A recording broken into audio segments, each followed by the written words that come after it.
Un saludo, mi apreciado hermano y hermana. Esta es la lección de Escuela Sabática Bosquejo para Maestros para el 8 de octubre y se titula Muerte en un mundo pecaminoso. Quiero invitarlos para que podamos orar y pedir la bendición de Dios mediante su Santo Espíritu. Querido Padre que estás en los cielos, muchas gracias te damos por esta lección tan especial que nos has permitido estudiar durante esta semana, y el momento, Señor, ha llegado de profundizar un poco más en el comentario y ayudar a nuestros maestros para que tengan el conocimiento necesario al impartir su lección. Bendice a cada maestro que estará, Señor, impartiendo la lección de escuela sabática. Regala, Señor, la sabiduría de tu Santo Espíritu y que a gusto estén, Señor, sus alumnos cuando le corresponda dar, Señor, este repaso de la lección. Te pedimos tu bendición por cada clase de escuela sabática y por cada escuela sabática en el que estarán ellos impartiendo esta lección tan importante para nuestra salvación. Tan importante, Señor, para la comprensión del gran conflicto entre el bien y el mal. Te lo agradecemos en el nombre de Jesús. Amén.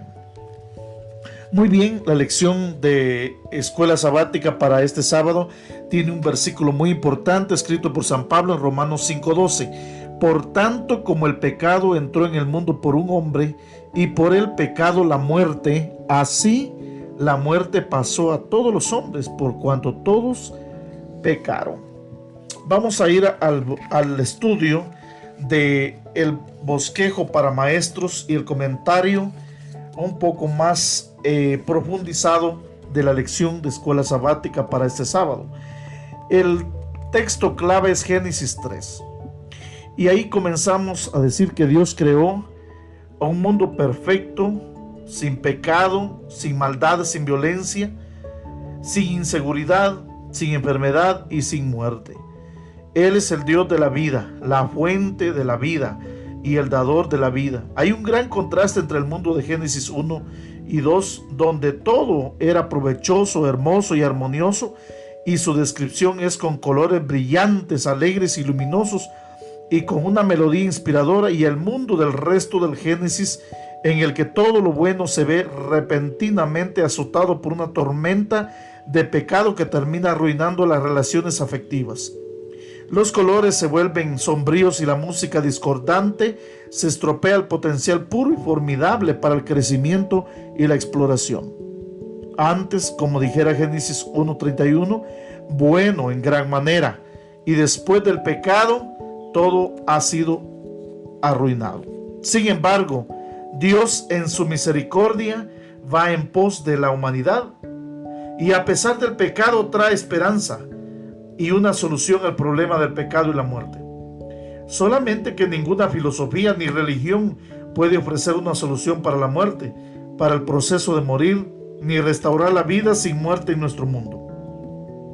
Solo Dios puede hacer esto, el Dios viviente, mediante sus actos misericordiosos, y es por eso que nada ni nadie puede compararse con nuestro Creador y Redentor, porque Él es sobre todo su creación, único y soberano.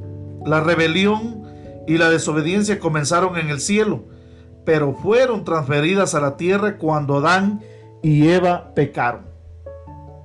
Dios no dejó a la humanidad en su pecado, sino que dirigió una guerra contra los poderes de las tinieblas y su comandante, Satanás. Dios puso una enemistad entre el mal y la humanidad a fin de que la humanidad no quedara hechizada ni atrapada por el mal, sino que pudiera decir no al aferrarse a él en busca de sabiduría y fuerza. El Dios creador trajo una solución al problema del pecado al enviar a la simiente, con S mayúscula, prometida de acuerdo en Génesis 3:15, que es Jesucristo como el Salvador de la humanidad. Génesis Juan 3:16, San Juan 5:24 y Hechos 4:12. Y el pecado trajo no solamente complicaciones, sino también trajo la muerte, y en última instancia la trajo. Sin embargo, Jesús venció la muerte mediante su vida perfecta de servicio amoroso, sacrificio abnegado y obediencia voluntaria. Mis apreciados maestros, es importante recalcar y dejar claro a nuestros alumnos de escuela sabática que Satanás es el autor de la destrucción y la muerte. No fue Dios, sino la serpiente quien introdujo la desconfianza en Dios en el corazón humano e hizo de la muerte para nuestro destino, parte de nuestro destino. Por la desobediencia de Adán, dice Romanos 5:12, la muerte pasó a todos. Por lo tanto, la muerte es un componente integral de nuestra existencia en un mundo pecaminoso. Salomón dice en Eclesiastés 9:5, porque los que viven saben que han de morir, pero los muertos nada saben. La muerte es una intrusa y es nuestra enemiga. Y así lo describe San Pablo en su primera carta a los Corintios, capítulo 15 y versículo 26. Hablando acerca de la muerte como nuestra enemiga. Hubo un tiempo, mis apreciados maestros, que la muerte no existía. Hubo un tiempo que no estaba presente en el mundo. Hubo un tiempo en el que no se conocía qué era. Para expresar este aspecto, Génesis 2, 5 y 6 contienen la expresión aún no, que es corta pero extremadamente significativa. La muerte vino como resultado del distanciamiento de Dios y de llevar una vida autónoma e independiente de Él. En Génesis 3:19 está la sentencia: polvo eres y al polvo volverás. Dios advirtió específicamente a la primera pareja que no desobedeciera su palabra y que el resultado de la desobediencia terminaría en devastación y tragedia, a saber, la muerte. Génesis 2:17. Satanás contradijo a Dios al afirmar: ciertamente no moriréis. Génesis 3:4. Fíjate que la serpiente sabía exactamente lo que Dios había dicho previamente a Adán en el jardín del Edén y lo niega con las mismas palabras, hasta ciertamente, como en ciertamente no moriréis.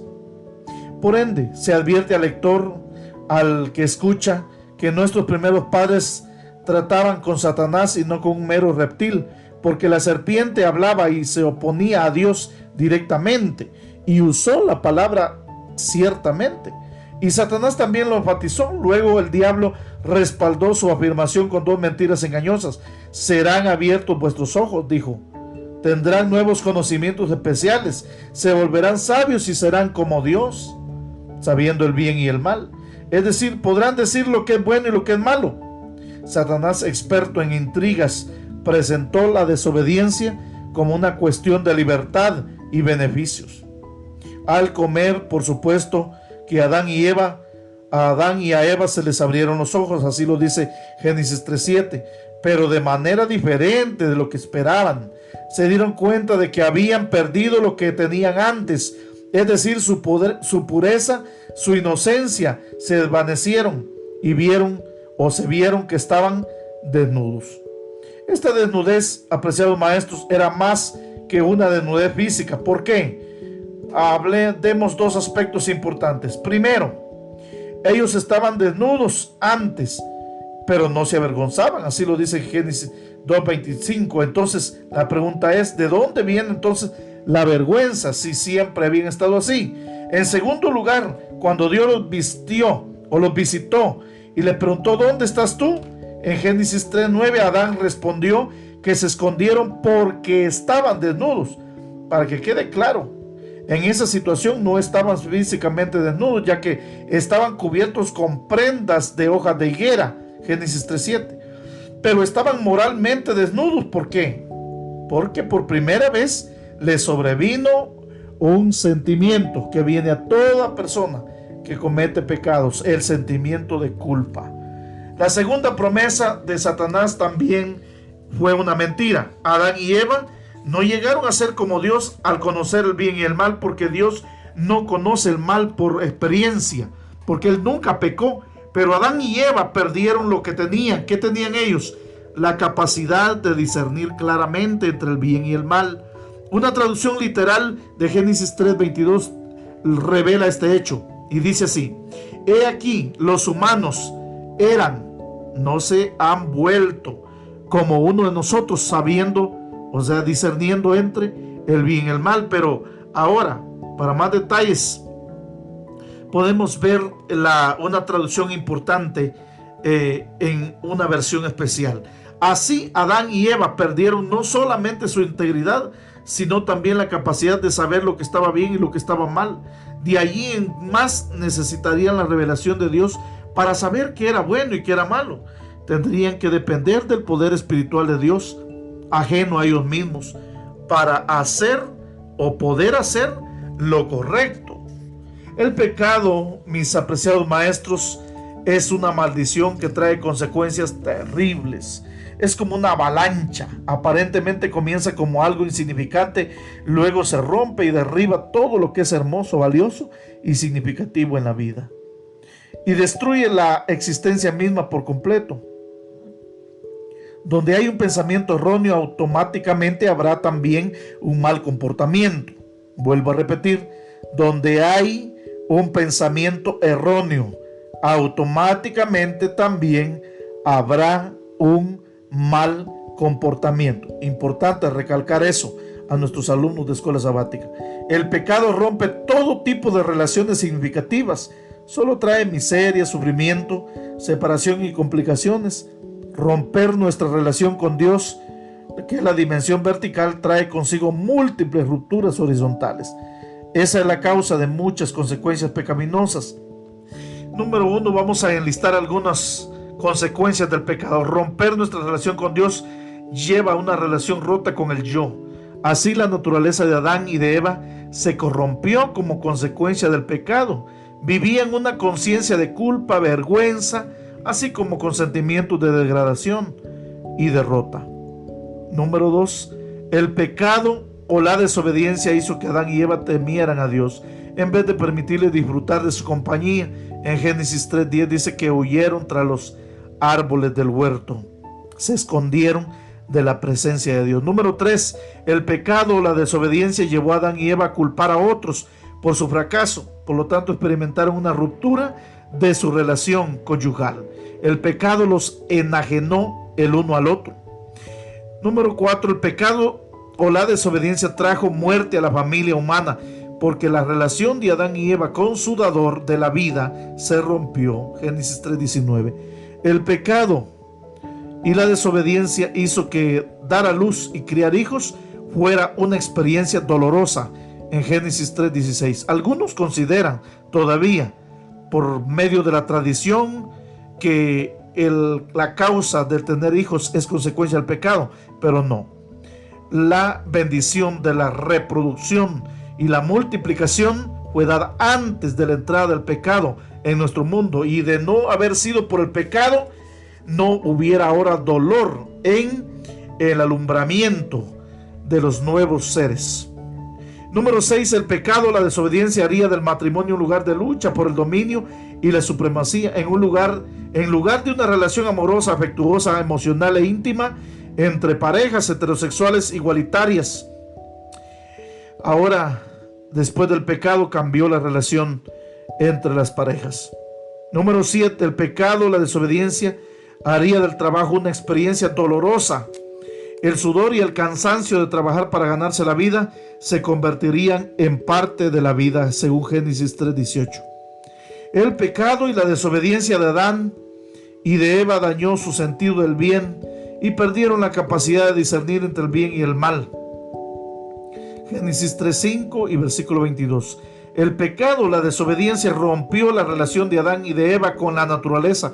Como resultado, la tierra produciría espinos y cardos. El pecado, la desobediencia trajo violencia, dolor, odio, poligamia, que es tener más de una esposa. Para más detalles sobre este tema, podríamos estudiar mucho más acerca de las consecuencias del pecado en muchos otros libros, pero Génesis 3 es un modelo para comprender la naturaleza del pecado y de la salvación. Por eso es que en esta lección aprendemos que todo el evangelio ya está presente en Génesis 3, como se ve en la gracia inmerecida que ya fluía desde el Calvario hasta Adán y Eva, de acuerdo a Apocalipsis 3:8. Desde el Calvario hasta Adán y Eva en sus inicios, la gracia de Dios fluyó porque Él la necesitaba. La esperanza aparece contra toda esperanza. En medio de la oscuridad, la desesperación, la vergüenza, la desnudez, la huida y la condenación y el sentimiento de culpa, Dios garantiza el futuro de la humanidad, aunque Adán y Eva no merezcan vivir. En primer lugar, Dios es el que busca, y Dios buscó a Adán y Eva y les hizo la pregunta en Génesis 3:9: ¿dónde estás tú? Esta pregunta tiene múltiples propósitos. En primer lugar, sirve como una invitación al diálogo. En segundo lugar, sirve como un ofrecimiento de la gracia de Dios, porque Dios clama por sus hijos perdidos y desapercibidos para brindar una solución muy costosa a su situación. Y número 3, para ayudarnos a darnos cuenta y a comprender la magnitud de nuestra actitud hacia Dios después de nuestro pecado. Es decir, en lugar de disfrutar de su presencia, se escondieron de Él. Y en cuarto lugar, sirve como un juicio investigador que tiene lugar porque ellos son responsables de sus actos pasados hacia Dios como su creador y juez. En segundo lugar, Dios provee una vestimenta real. Génesis 3:21. Así como la desnudez de la primera pareja era más que un fenómeno físico, mis apreciados hermanos y hermanas maestros, analógicamente o comparativamente, la vestimenta provista por Dios representa más que ropa física. Dios le da una vestidura de pieles hecha por Él mismo, y así cubre a los pecadores con el manto de su justicia. La solución para el problema del pecado era Jesús, el Mesías. El perdón y la redención deben obtenerse mediante el sacrificio de la gracia de Dios, representado por la muerte de aquel animal cuya piel vistió a Adán y a Eva. Y en tercer lugar, Dios crea enemistad entre los poderes del bien y del mal a fin de que podamos odiar el mal. Génesis 3:15. En cuarto lugar, Dios promete enviar a la simiente. Noten bien que no está en plural, no dice simientes, sino dice simiente. Génesis 3:15, para derrotar a nuestro enemigo, es decir, Satanás. La declaración de Dios dirigida a la serpiente se encuentra en el centro del capítulo 3 de Génesis. El Mesías se convertiría en el Redentor y el Salvador de la humanidad, y su muerte victoriosa y deliberada finalmente destruiría a Satanás y, en consecuencia, a todos y a todo lo relacionado con él. El Mesías es el vencedor y da la victoria a todos los que se relacionan con él, y él garantiza la victoria final, de acuerdo a Apocalipsis 12, 7 al 12, 19, 6, 7, 15 al 21 y Judas versículos 24 y 25. Mis apreciados maestros, dejemos con nuestros alumnos 3 aplicaciones muy importantes para la vida. En primer lugar, la muerte es una realidad ineludible, es decir, que no la podemos evitar. Y la pérdida de nuestros seres queridos es una parte inevitable del mundo caído. La pregunta es: ¿cómo podemos llevar a los afligidos esperanza en medio de la desilusión y la desesperación? Número 2, analicen con la clase por qué el pecado parece tan atractivo como si fuera una ventaja y no un perjuicio, como realmente es. ¿Qué tiene la naturaleza del mal que es tan engañosa? Por favor, permita que sus alumnos puedan ayudar a comentar. Número 3 y último, todos estamos condenados a morir porque somos pecadores, pero la muerte de Jesús en la cruz nos ayuda. ¿Cómo derrotó a la segunda muerte Jesús para que hoy podamos vivir eternamente?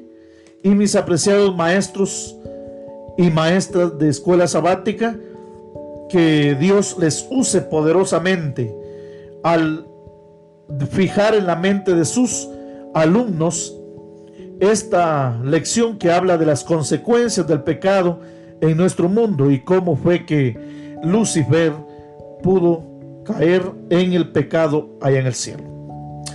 Quiero, en el grupo de publicación, quiero dejar con ustedes los bosquejos más importantes que encontramos. Los bosquejos, uno del pastor Ramberto Sarsuri y el otro bosquejo también publicado por el pastor Enoch Ruiz Gómez. Que Dios pueda bendecirles grandemente y que le pidamos a Dios que nos libre de caer en el pecado de idealizar los asuntos de fe y gozarnos en la obediencia. Compartamos con otros también las terribles consecuencias del pecado y las bendiciones de la promesa de Dios. Y por favor, mi apreciado maestro y hermana, no deje de fortalecer el hábito de estudiar su lección y leer su Biblia cada día. Oremos. Querido Padre que estás en los cielos, gracias Señor por tu palabra, porque este comentario nos ayuda de una manera muy especial a ver en el corazón de la lección de esta semana las consecuencias tan ingratas del pecado sobre nuestra vida. Permite, Señor, que cada maestro sea bendecido con la iluminación de tu Santo Espíritu. Oramos para que este privilegio tan especial lo lleve a cabo, Señor, conforme a tu divina y santa voluntad. En el nombre de Cristo Jesús. Amén y amén.